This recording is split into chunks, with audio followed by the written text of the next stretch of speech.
Wow, it's been a few weeks since we started this discussion of functions. Where did that all start? Piecewise and quadratic. Way back here. We said a function is a rule which assigns to each x value one and only one, exactly one y value. We've been on to say, okay, another way to define a function is that it's a list of ordered pairs with no repeated x values. Let's make a note of that. A function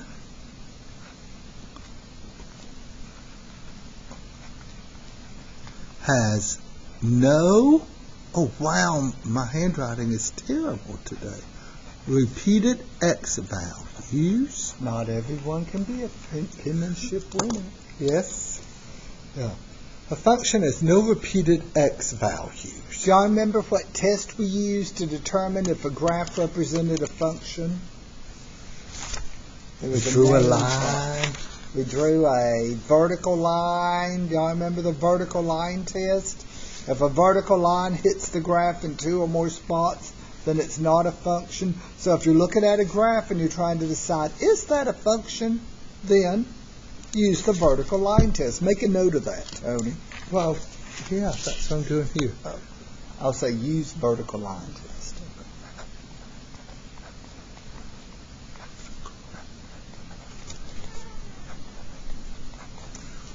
Well, and that was stuff from, when was this? October 15th? Oh, wow. It seems a lot longer ago than that. But, okay. 2 weeks ago today. If we have a word that means, no repeated x values, surely there's a word that means no repeated what? Why? Well, I was waiting for them to say that. This isn't something new. By new, I mean we haven't mentioned it before. It's where this assignment starts. No repeated y values. Okay. For repeated x values, you use the vertical line test. What sort of a test do you think we're going to use for repeated y values? Apply your logic skills. Horizontal line yes, test. Okay. And I'll show what I mean by that right now. Use horizontal line test. Now I'm going to ask a question. Are quadratic functions, we just graphed those, was it a week ago? No. Well, anyway, quadratic functions, those are the things that have x squares in them. Function. Excuse me. Who remembers what you call those U-shaped graphs? They're U-shaped graphs. What's the name for them? Starts with a P. Parabolas. So I'm asking, are parabolas? Now, since these are functions, they can only open up or down. Because if they open left or right, then they wouldn't pass the horizontal line test. Excuse me, the vertical line test. Let's just suppose I have a generic red parabola drawn right here.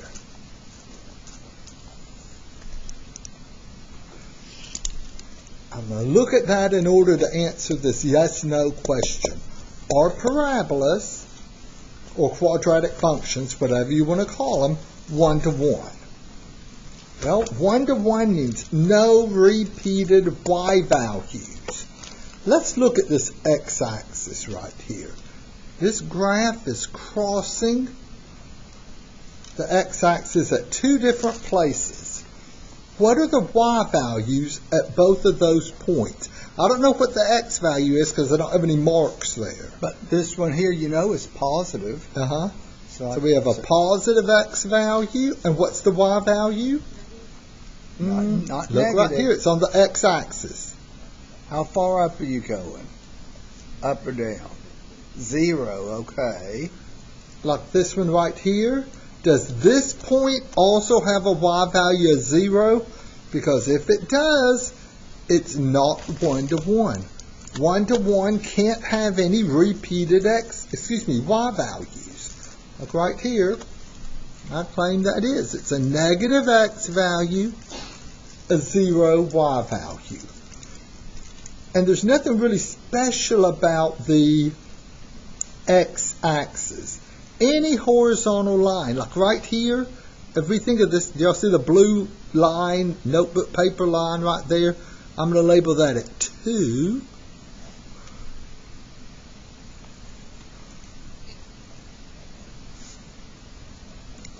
Both of these points have what number as their y value?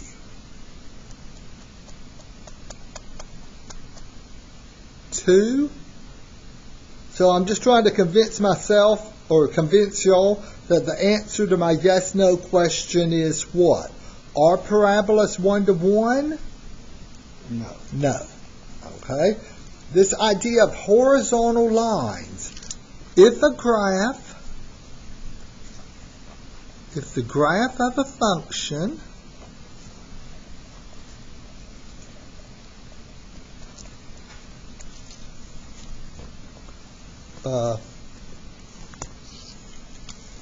I was going to say intersects a horizontal line in more than one point. 2 or more places. Intersects a horizontal line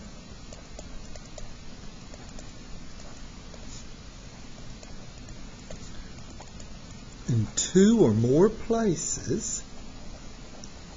That's a point. The graph is not 1 to 1.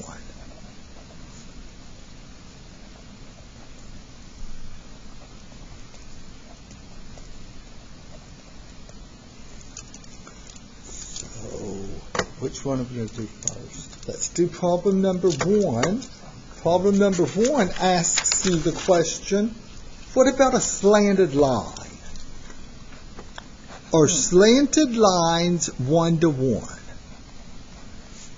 It doesn't matter. Here the graph is rising from left to right. It could be falling from left to right. Any slanted line, they all have the same answer here. Let me see. I'll try to draw it to look a little bit like it. Looks like it's passing through 1, 0, and 0, -6. Oh, well, there. I'll just draw it like that. That's good enough. Here's a slanted line. Oops.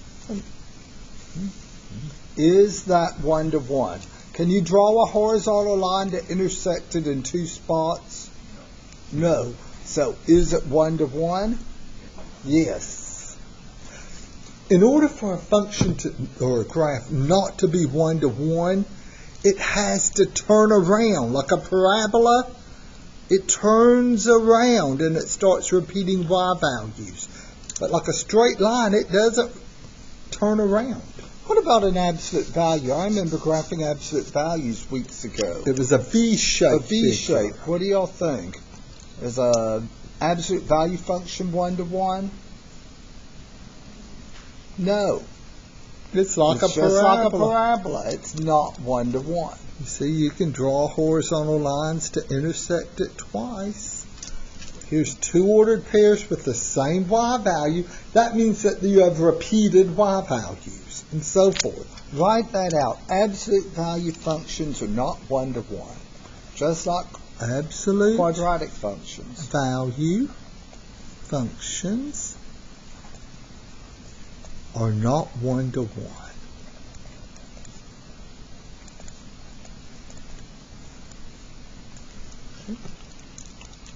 Now let's look at number 2. Oh, wait, we better answer number 1. I didn't type in an answer. Y'all said, any slanted line, yes, it is 1 to 1. Number 2. Remember the semester the student told me that she can tell the graph's turning around, No. or going to turn around, and so she said no. This It's thing not is, 1 to... look at the left side. This thing is slowly increasing. You can't assume it's going to change directions. The way it's Look going, you only assume at it's what gonna, it's it's going to keep on going, or just okay, it's not going to keep going. It's not changing directions at all. Suppose the domain is just -6 to +6. Yeah, there's no arrows on There's the no end of it. arrowhead, so So don't assume. Show my thing. okay. My paper. Don't assume it's going to do this. Turn around. Because if it did actually turn around, then it'd not be 1 to 1. But based on what we have here, these little horizontal lines, how many times are they intersecting it? Only once. So what about this one? 1 to 1 or not 1 to 1? Number 2? Yes, 1 to 1. I see Samantha saying 1 to 1. Yes. Yes. Punch that in. And then I need to define the inverse.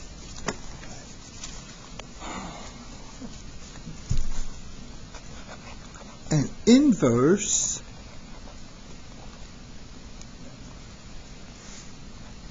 is formed by switching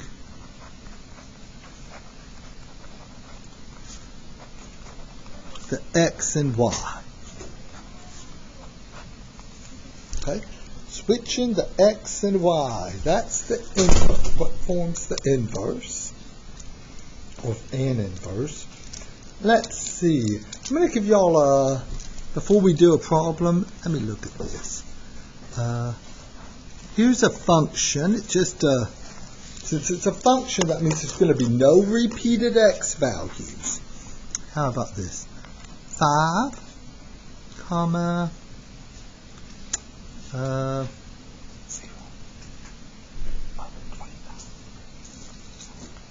20, 6, comma, 24, 7, comma, 28.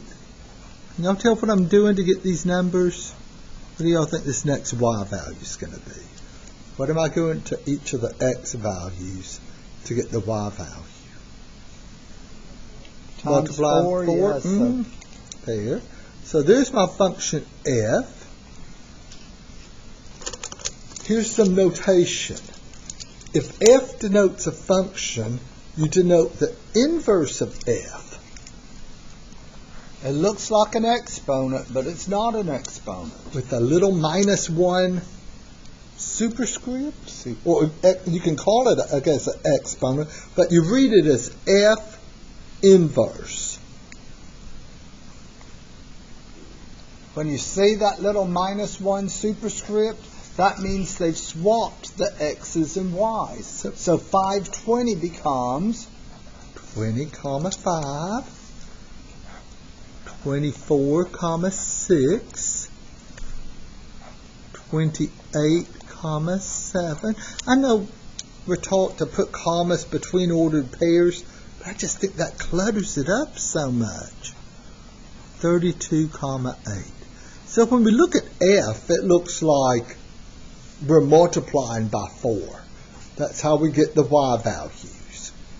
If you look at the inverse, what does it look like we're doing to the x values in order to get the y value? You're not multiplying by 4. What are you doing?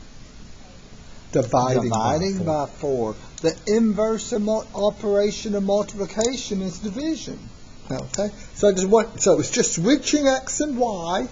That forms an inverse. Starting with problem 3, we're going to be using this idea of just switching the x and y. Oh, wait, it's going to take me longer to write this problem down than to do it. X, we have instead of just a list of ordered pairs, it's a little XY table. 4, -5, 6 is 0, 1, -3, and 2, 2. The instructions say decide whether the given functions are inverse. Notice it. Notice the second table is labeled G, not F inverse. Because we don't know. Uh-huh. They may not be inverses. So let me just write them down. Does the table G just switch the ordered pairs the same way I did on the example right above? Negative 5, 4, 0, 6, 3, 1, 2, 2. Okay. So are these inverses of each other? Yes or no? It's a little tricky. Gotta look close. Well, 4, negative 5, that looks okay. It was reversed to negative 5, 4. 6, 0, they swapped those to 0, 6. What about that third row? 1, negative 3 should have become negative 3, 1.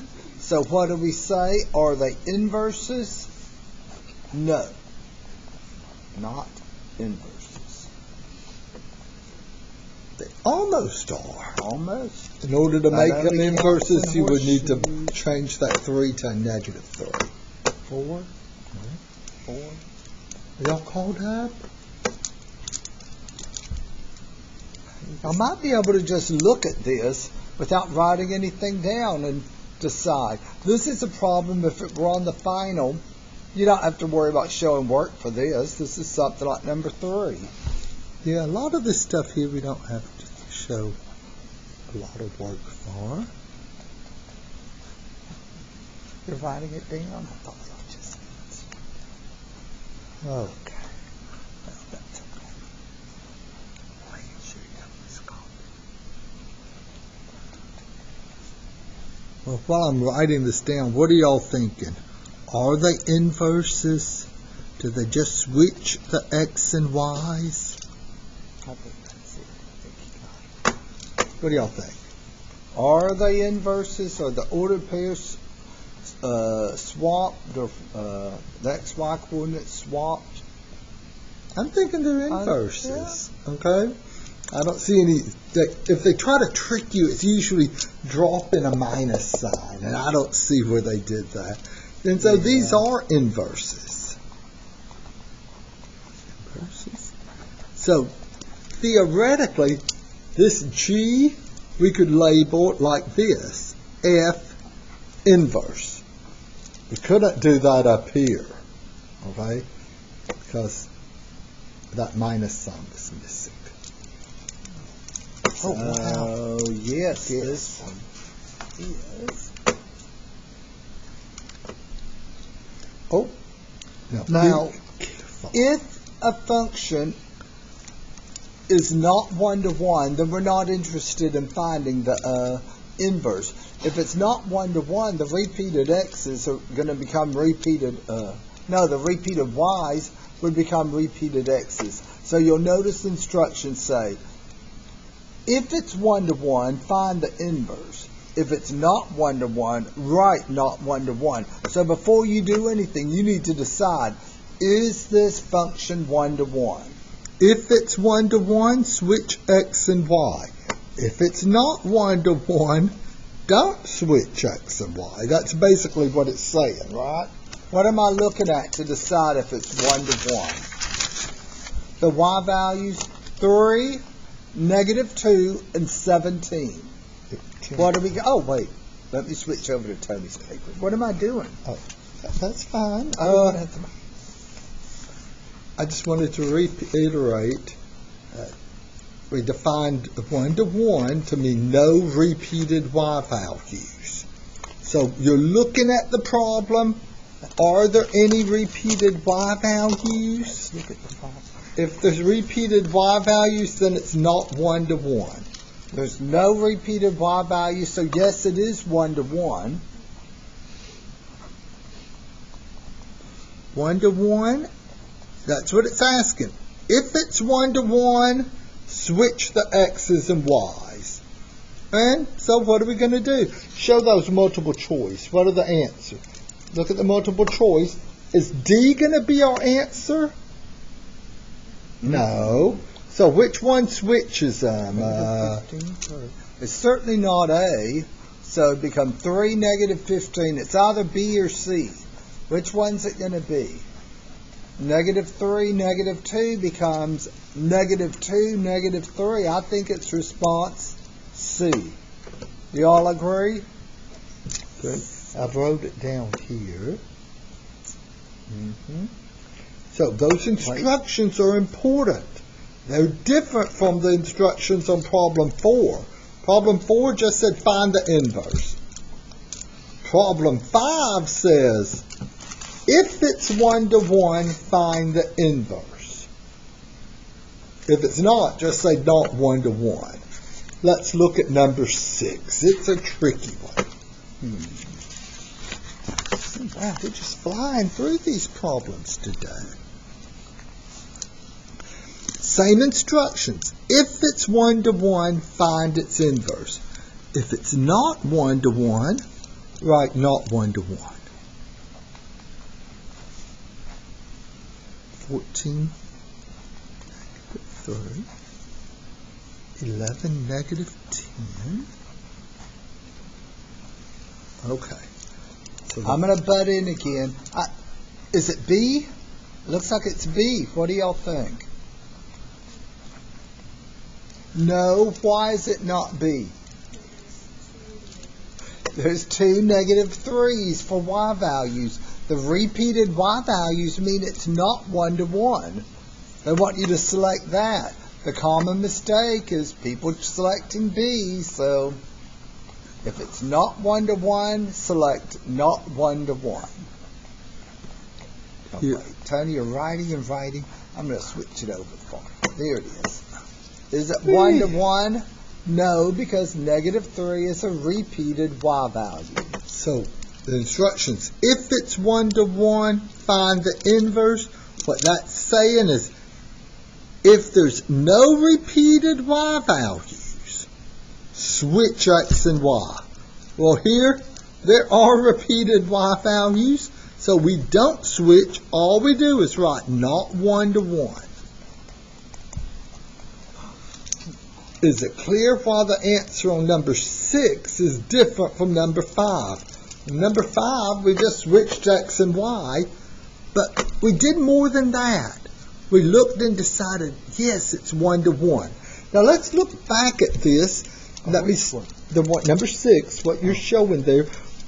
If you look at which one is the popular wrong answer? B. If you look at B, is it a function? Remember, functions can't have repeated x's. And we said all we want... Oh, Tim, let him. We're looking at nothing but functions for the rest of the semester. Functions have no repeated x values.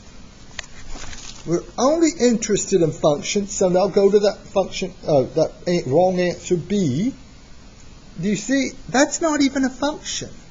Why are we interested in 1 to 1? Because 1 to 1 functions have functions. Have inverses that are functions. Yes, have inverse functions. We're not really interested in just inverses anymore. What we want are inverse functions. So, any question on there? Why 6 is, the answer is not 1 to 1, but on 5 you actually switch the order tables. Wait. Oh,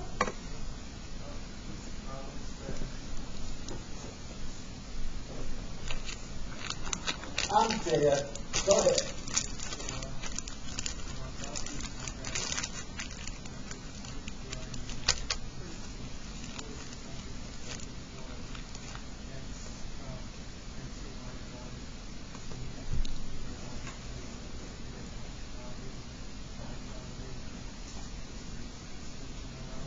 If there's no notice there's no repeated x value from number 6. It's a function, okay. But is it a 1-to-1 function? That's where you're looking at the y values and saying, nope, no repeated, not 1-to-1 because there's a repeated y value. And if we switch the ordered pairs, then we're going to have repeated x. This idea of repeated x is all of the off and on. pause and after us and talk about functions. What do y'all think about number 7? Here's number 7. Let's do this without writing anything down. Is the answer D? No, it is 1-to-1. I agree that we have different y values. -3, -12, 4, and -5. So it is 1-to-1. So it's either A, B, or C. Which one? Which one? C? Yeah. Yeah, that looks like it. -6, -3 becomes -3, -6. -42, -12, yes. 7, A and B 4. aren't even close. Where are they getting that 4? I don't know. Oh, they're doing something with that Y there, and this is 0 there. Okay. Okay. Mm-hmm. And okay, Here's a- before we do that, I'm going to look at number Tony needs to 5. make some observations. Let's look at go back to number 5 and look at that one. Now, I'm going to call this F and F inverse. Okay? Remember what domain is. Domain are the X values. Let's write out the domain for F. Those are the 3 X values. -15, -3, and -19. That's the domain of F. Let's write out the domain of F inverse. Is it showing, Tim, or am I too far at the bottom? I guess I was. Let's write out the domain of F inverse. 3, -2, 17. I see where you're going with this. Now, we found the domains. Let's find the range. Remember, range are Y values. So what's the range of F? What's the range of F? I'm not going to actually write it down, just call it out. What are the 3 Y values for F? Oh, look at that. Aren't those the same as the domain of F inverse? Remember how we're swapping X and Y. The Y's in the original function became X's in the new function. And the X in the original became a Y. That's what you're saying, or what I'm getting ready to start saying. Now, one more thing. What about the range of F inverse? The range of F inverse, -15, -3, -19. Do y'all agree that that's the domain of F? think about how we're swapping X and Y. This should be obvious. The X's in the original became the Y's in the new. The Y's in the original became the X values in the new function. And so problem number 8, is it? It's a little pull down. Let's see. The domain of F is equal to the blank of F inverse. The domain of F, the original X values become the Y values, so range, and the range of F is equal to the original Y's become X's, so the domain in the new function. That's what I have written here. And that's what he has written. The Fundamental domain of F concept of algebra. is equal to the range of F inverse.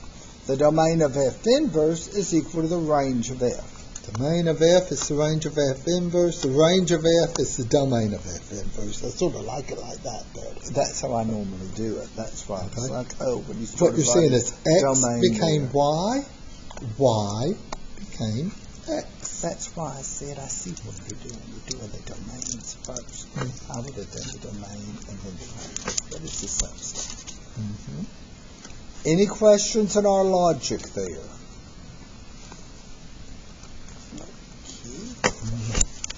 I answer that? Yes. Okay. And now number 9 is one that really there's no writing to it. But I better write You better something write it down. down. Right now, f of negative 3 equals 6. Wait, this is number 9. F of negative 3 equals 6. Okay, show And so that. they want then f inverse of 6 equals. That's number 9. When using function notation, let me ask you something. What ordered pair is being generated by this statement here? What number's acting like x and what number's acting like y? Write that little statement as an ordered pair. What number's the x value there? It's either negative 3 or positive 6. Negative 3 is x and y is 6. Now for the inverse, what would negative 3, 6 become as an ordered pair? 6 negative 3. So what goes in the blank? F of negative 3 is 6. Therefore, F inverse of 6 is negative. Notice how you're just reversing the thing. X and y, you're Put reversing. the y where the x goes, put the x where the y goes. And that's what you do with the inverse.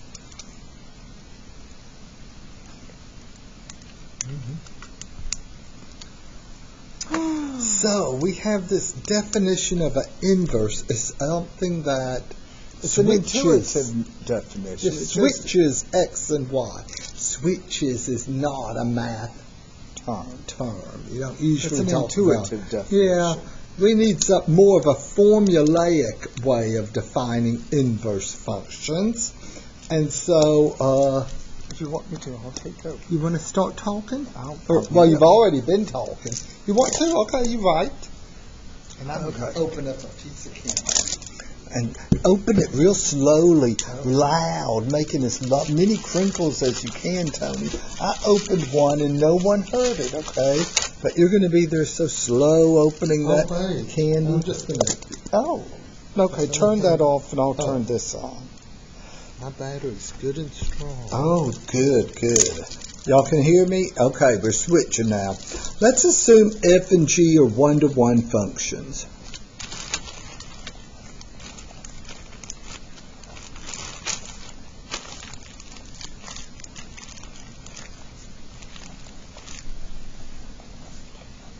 We've done problems 1 through 9, and we've only been going for 32 minutes. I remember What once was we the were last- going 45 minutes and we'd done the first 3 problems. Oh, What was it? Was it rational equations? Oh, goodness. Assume f and g are one-to-one functions.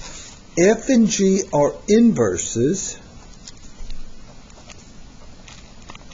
If they cancel each other out, like multiplying by 4 and dividing by 4, what was I doing in that example? I'll say f and g are inverses if each of the following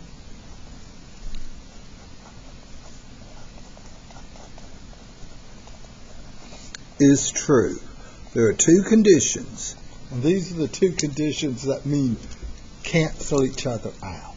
Okay. The first one, f composed with g of x reduces to x for every x in the domain of G. And 2, I wonder if they can figure it out.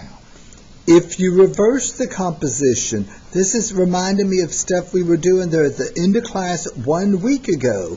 G composed with f of x reduces to x for every x in the domain of f. I remember when we were looking at composition of functions, we had several problems there at the end where, well, 2 problems, where the compositions reduced to x in both directions. And remember, in most cases, f composed with g does not equal g composed with f. We said these are very special functions when this happens. Everything cancels out during the composition except for the independent variable x. I'm going to try to explain what this is saying or why this is the case. I'm going to draw a little diagram. Oh, there. Okay.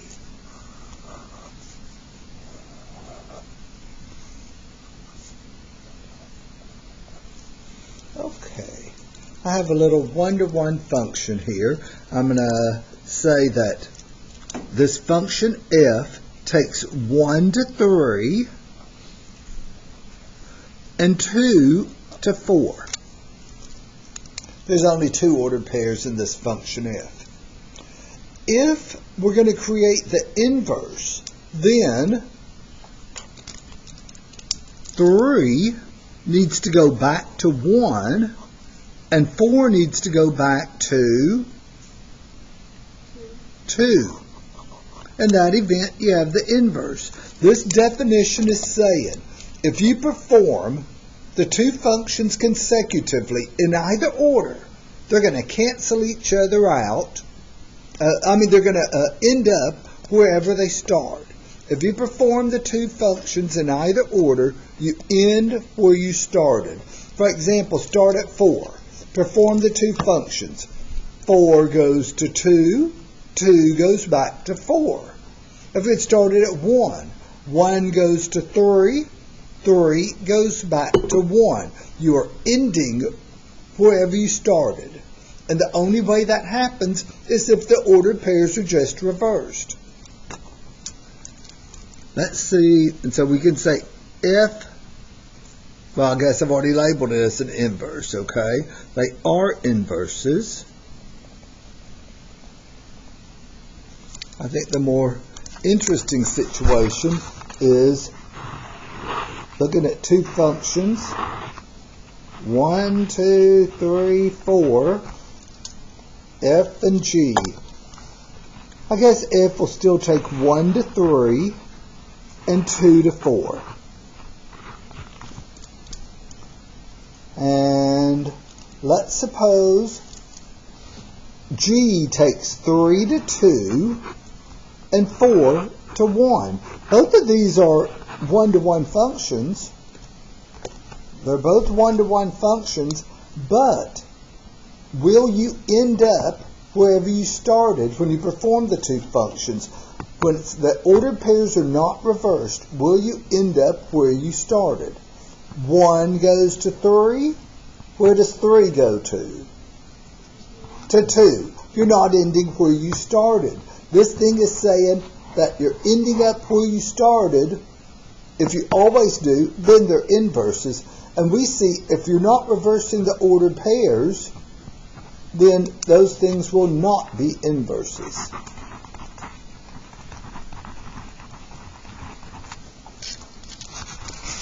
So, let's suppose we had 2 equations and we were wondering, are these things inverses? We could find their compositions the way we did 1 week ago. If they're compositions, everything cancels out except for x in both directions, then great, they're inverses. If you're left over with stuff that doesn't cancel, then they're not inverses. Let's look at the next problem. They give you, oh wow, it's still logged in. They give us 2 functions. Decide whether the 2 given functions are inverses of each other. I should have just kept my mouth shut and let you keep doing this. This one's sort of messy, okay. F of x is equal to 5 over x minus 2. Honestly, I do more talking and, writing and stuff in this class than my brother does. I suppose I can tell you.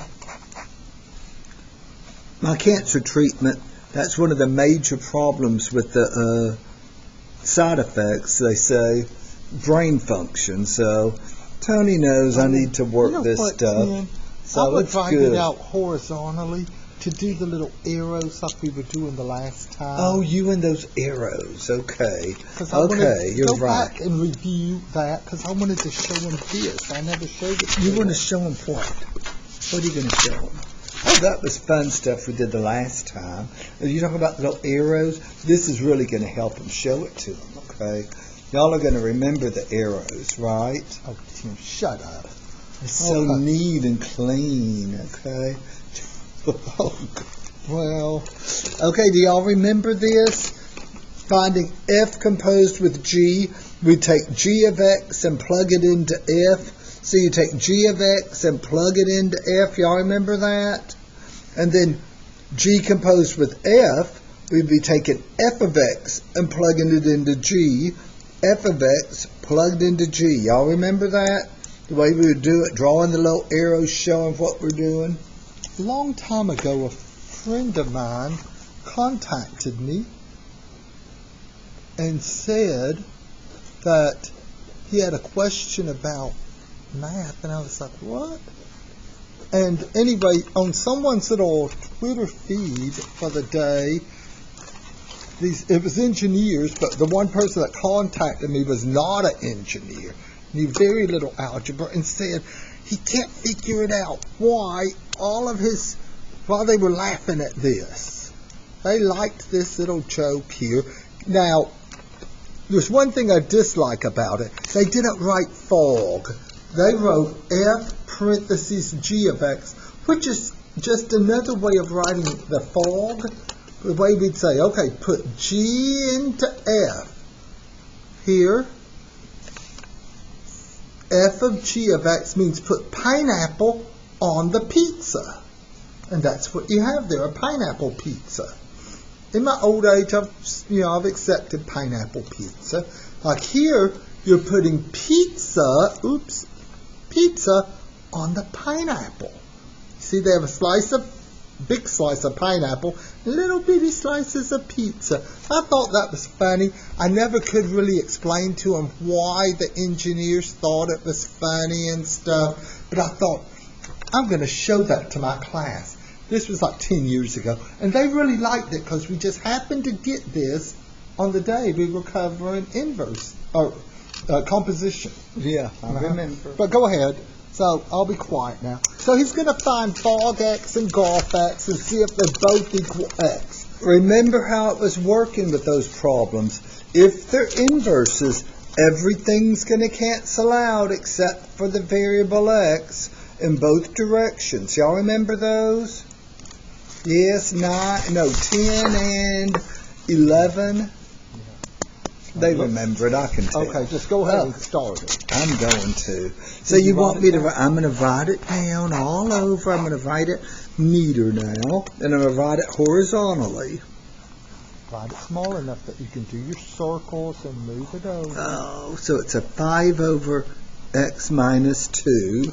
And g of x is 5 over x with a plus 2 added on there. Okay. So you're looking at fog x. So we're looking at f composed with a g.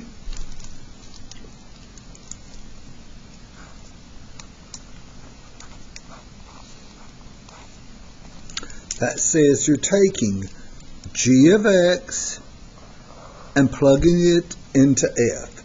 So you're taking g of x and plugging it in to f, right down here, right there. So we're going to have a 5 all over. We still have that black minus 2 there. But what's going to go in place of that x? The g of x stuff. 5 over x plus 2. And everything has to cancel out except for x. If these are going to be inverses, and I'm suspecting they're going to. The 2 minus 2, those are gone. So we have 5 over x. This is called a compound fraction. We have a fraction that contains additional fractions. This black bar here is the major fraction bar. Any other fractions that appear are called the minor fractions. There's a variety of methods of reducing this. The method that I like is to multiply above and below the major fraction bar by the minor denominator. The minor denominator is x. So let's multiply above and below by x. Look how nice. X divided by x is 1, so we're just multiplying by 1. But what's about to happen down here? Looking at that denominator, something's about to cancel. The x's cancel, so we have a 5x over 5, which reduces to just x. And I think the last time we mentioned that if one of these compositions equals x, there's about an 85% chance the other one will. Mm-hmm. Oh, I don't have my microphone on. Yes, so it's not easy to rig them so that one direction reduces to x and the other one doesn't. So if you were just a gambler, what would you say? Are they inverses or not? Say you're running out of time on a test. You found the composition in one direction and it's x. What do you think is going to happen? Will they be inverses? Will the other? You don't have time to check the other direction. You're out of time. Do you think they're going to be? It'll reduce to x also. Which one would you guess if you were running out of time? That they are inverses. But we're not running out of time. Go we ahead have plenty and show of time. Now. Well.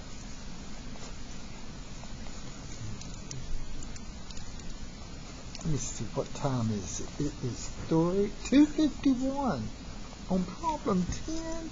Wow, we're going. Okay, now we have to go in the other direction.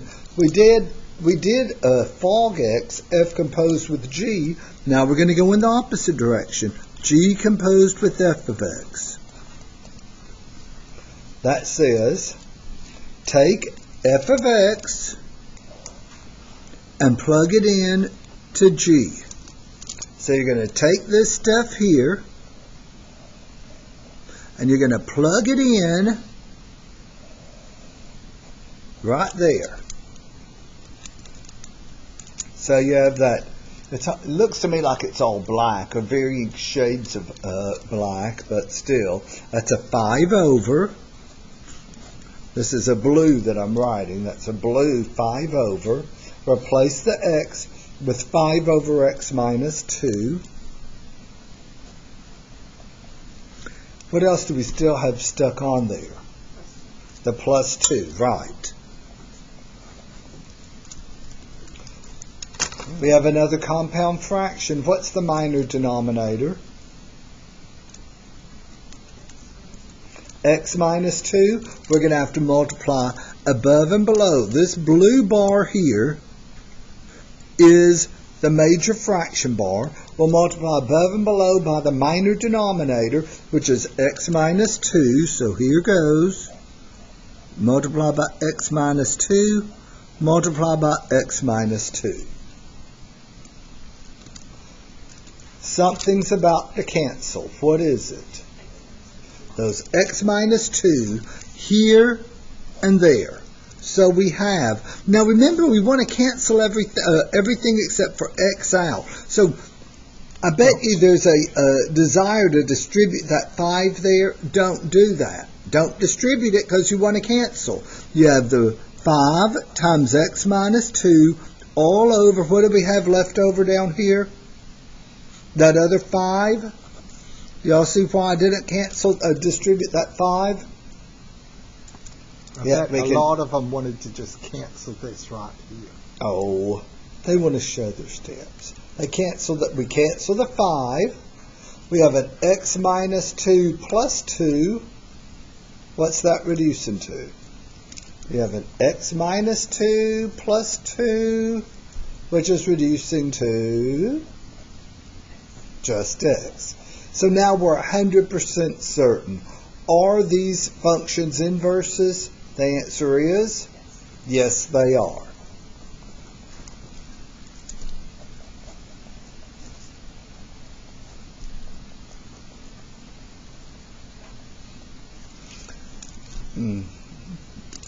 Oh, I said that was going to be my guess after we got the first x.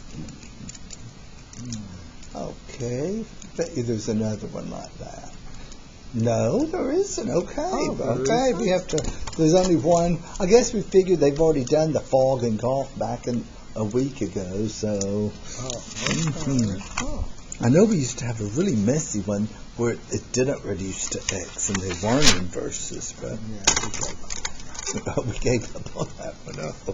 Oh, okay. I think actually they removed it or changed it. So. Now, let them look at number 11's instructions.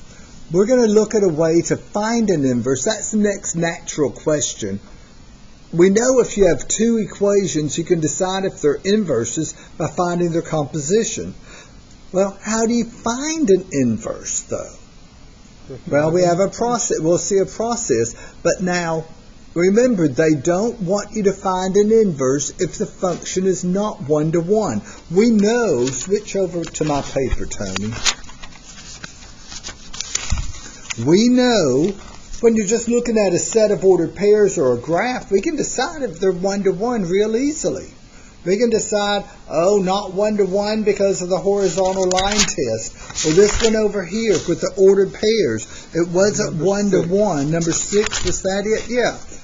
It repeated y's. Okay, so not 1-to-1. But how can you tell when you're looking at an equation? Think about a parabola, a quadratic function. We said a quadratic function is never 1-to-1. But even if it opens down, it's still going to fail that vertical line test. What does a quadratic function look like? Why do we get those repeated y values? A quadratic function is generally in the form y equals or f of x equals ax squared plus bx plus c. Why do we get repeated y values? There's something in the equation that causes the problems. There's something, if you plug in, say, -5 or +5, you're still going to get the same thing. What is it about that equation that makes the x squared? It's the even exponents. That's what, if you think about it, it's the square roots that cause all the problems. They're the ones that create those imaginary numbers. Likewise, for for 1-to-1ness, it's those even exponents, the x squared. So when you're looking at function equations and you're trying to decide, is it 1-to-1? Function equations.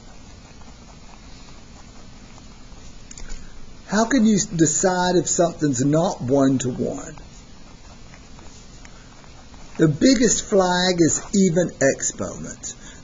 If it has even exponents, it's not 1-to-1. You shouldn't expect it to be 1-to-1. What do you mean by even x squared? X squared, x to the fourth, because it's taken whether the x value is positive or negative, whether you plug in positive 10 or negative 10, or positive 5 or negative 5, when it's squared, you get the positive result. So it's those even exponents that are a problem. That's the major thing you'll be looking for. The second thing, just because we mentioned it earlier, there was something else. Oh, right there. Right here. Absolute values. Absolute value functions cannot be 1-to-1 because whether the V is opening up or down, it's still going to fail that vertical line test. So what's not 1-to-1? Absolute value functions are not 1-to-1.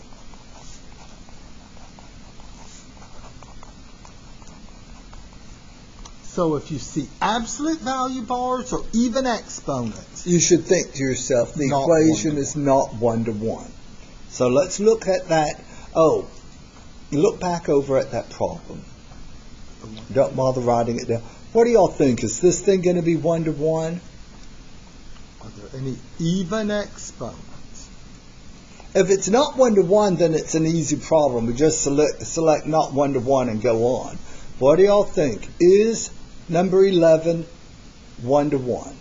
Yes, it is. So we're going to have to find the inverse. Here, let me write out the steps that we'll use to find the inverse. Don't panic. These steps are not the cut point method. They're not something, or completing the square. It's a real short process, and it makes sense with what we've seen so far, okay? To find the inverse,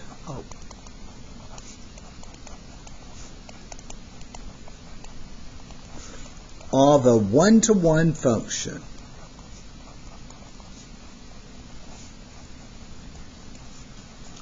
Function equation.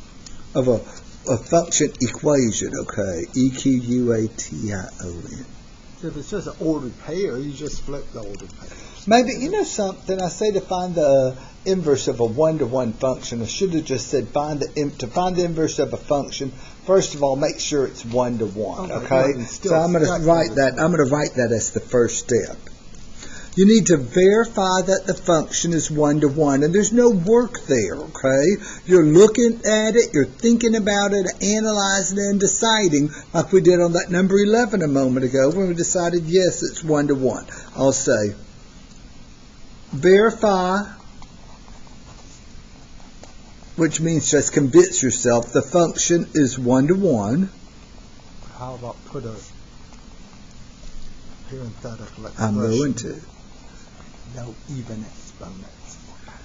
No even exponents or absolute value.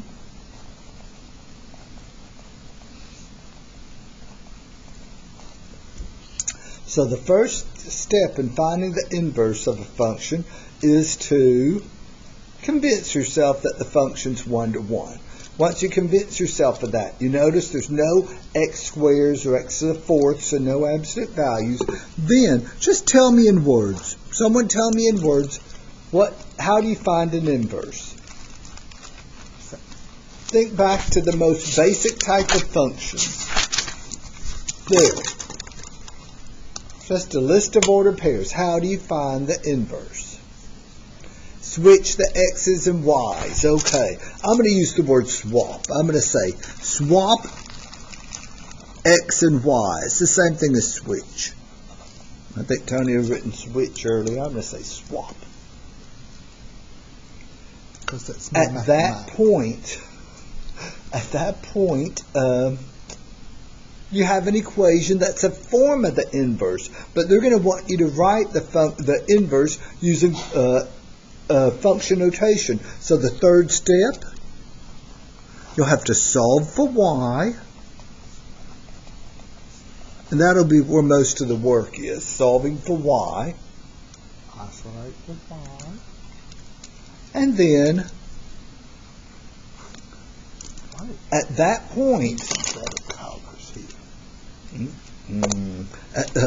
maybe my vision is just getting worse. Sometimes this pink looks blurry to me, but okay. So we're going to solve for y, and then the last step, and my lab's going to do this for you, this last step. They're going to replace y with the inverse function notation, f inverse of x. But that fourth step will be done by my lab. Really, once you isolate that y in the third step, whatever you have left on the other side, that's the inverse function. Do you think I can get number 11 done on this sheet of paper, Tony? I think I can. Oh, okay. Number 11. Oh. F of x equals. Determine if the function's one-to-one. If it is, find a formula for its inverse. F of x equals 7 over x plus 3. Is it one-to-one? Yes, it is. It is one-to-one. So we check that. Now we have to swap x and y. Oh, notice how they have the answer show them. They have it written so that you don't have to type in that f inverse of x equals. So that's why I said, once you're through with step 3, you're through with the problem. Whatever's on the other side of the equation from y, that's what you're going to type in that box. Swap x and y. I see a big problem here. I don't see a y. I know that this x here is going to become y, but what's acting as y in this original problem? F of x. F of x is just a fancy way of saying y. Really, you could have written it as y equals. So the y becomes an x. The x becomes a y.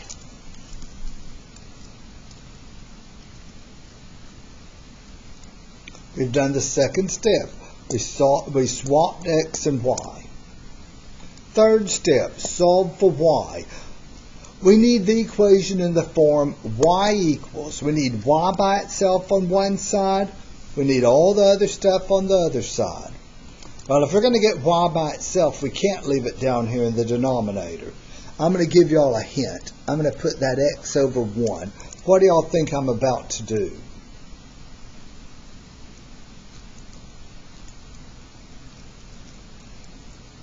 What do y'all think I'm going to do?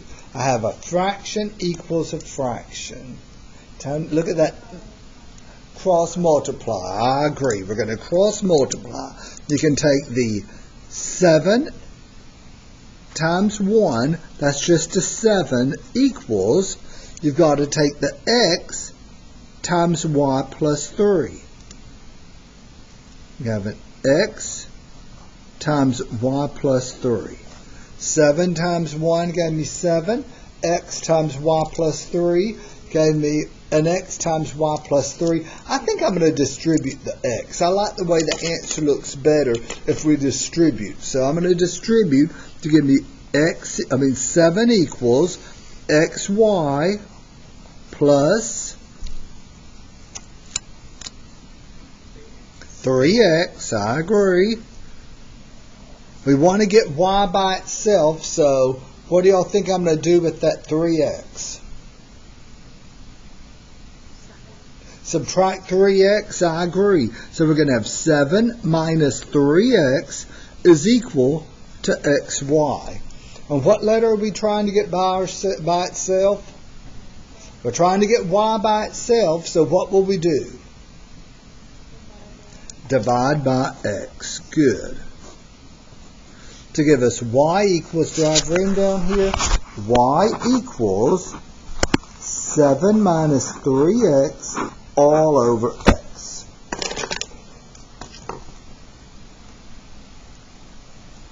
So we just now did the third step. We solved for y. This step here on the other side, that's the answer you're looking for. But technically there's that fourth step. If I'm going to replace y with f inverse of x, I think I'm going to go ahead and write it on the left side also. F inverse of x is equal to 7 minus 3x all over x. Don't cancel those x's and get 4 as your answer. None of my students will. But I'm worried about yours. I'm not going to say anything. I'm not going to mention how well my students did on the midterm, Tony. So I'm not going to say anything. What was it? My students might just be if they were to cancel that, they were just trying to be overly eager. So if you wanted to cancel, here's what you could do.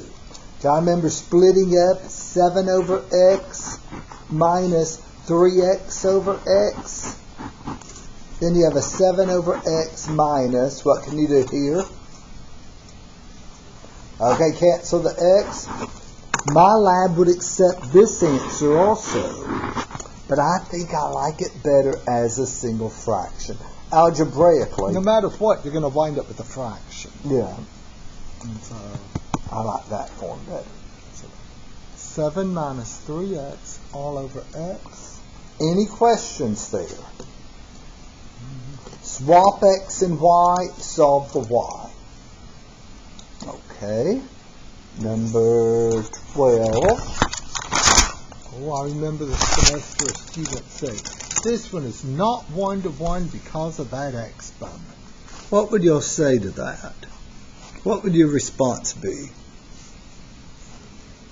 It's not even. 3 is not an even number. Even exponents would be not 1-to-1. Odd exponents are 1-to-1. So, what do y'all think? What are we going to say on this one? Is it 1-to-1?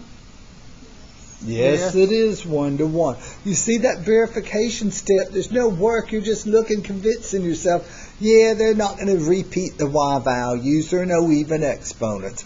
Now we need to start writing. Okay.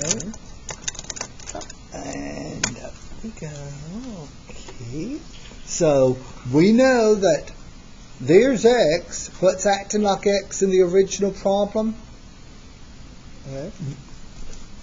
You said what's acting like X. What's acting like Y in the original problem?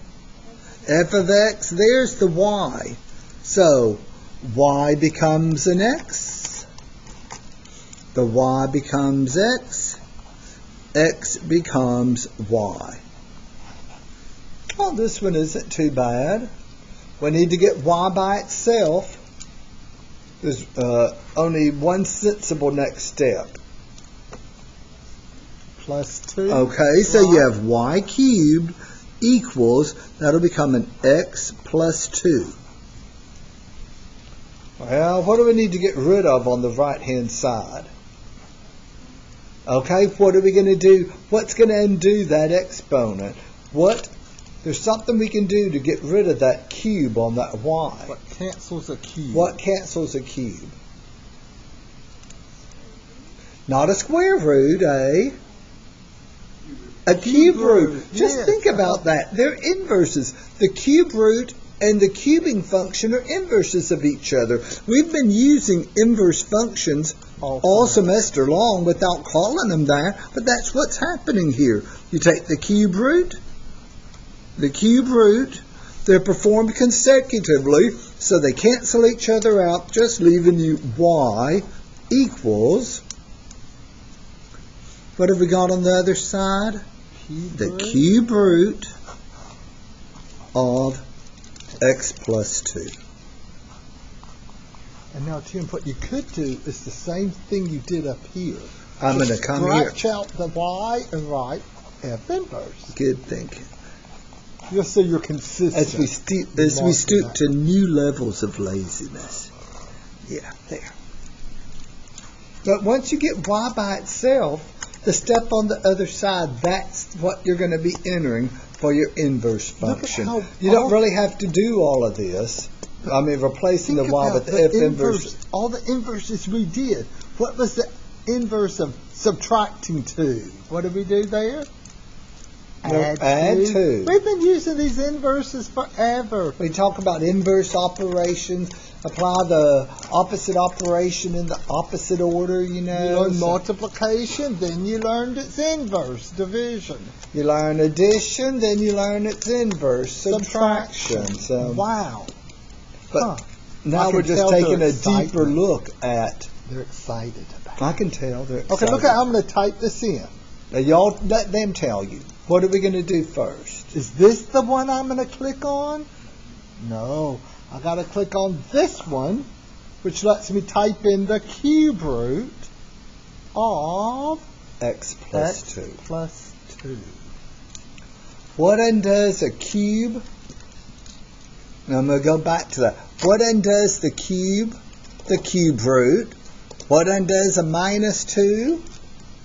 Adding 2. So we're using inverses to find the inverse function. Do the opposite operation in the opposite order. The opposite of subtracting 2 is adding 2. The opposite of cubing is cube rooting. And we're just talking at this point because we've gotten through in record time.